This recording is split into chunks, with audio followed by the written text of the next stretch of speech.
Tonight, Eyewitness News is tracking your money, uncovering how the state is spending a historic windfall of cash. Last year, 5 Rhode Island agencies scored more than $230 million.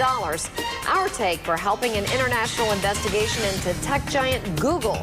We wanted to know, how's the money being spent? So we're tracking every dollar for you and how it affects you, the taxpayer. Susan Campbell is here now with what she's uncovered only on Eyewitness News. We've learned the Google settlement money is already being used to improve public safety statewide. It's also fixing battered pension plans in 2 communities, saving taxpayers millions. All of this with plenty left in the bank for future projects. A new fleet of police SUVs, new resource officers in public schools, and a police pension system that's almost fully funded. It's all thanks to North Providence's share of the Google settlement. And we're very fortunate to have this money, but you look at it and try to be as prudent as you can. Here's how the money breaks down in North Providence. Out of $60 million, more than $1 million is for cruisers. Another $1 million is slated for school safety and community policing. And $20.6 million is plugging a gaping hole in the town's police pension fund. We've secured their pension for life. What does that mean for taxpayers? It means that we had started to hit this head on a couple of years ago. We put an additional $860,000 a year in our budget. So now that we're 95% funded, that $860,000 per year comes back to the taxpayers.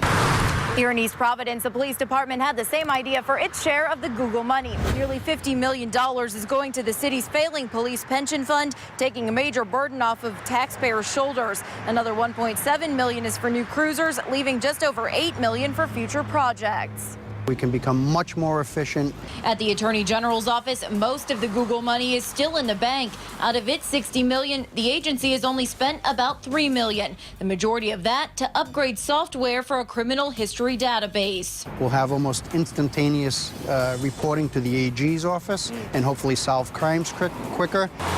Rhode Island State Police received $45 million. They're spending $4 million for new vehicles, $3 million for increased DUI enforcement, and $1 million for equipment like rifles and SWAT gear. Of the $37 million left, so far they've requested $5 million to build a new barracks in Hope Valley. The Rhode Island National Guard share is $5 million. So far, none of it has been spent. There's no time limit on when the money can be used. Each agency we spoke with has a wish list of projects they'd like to see in the future. Every dollar spent has to be approved by the Department of Justice. I'm Susan Campbell, Eyewitness News.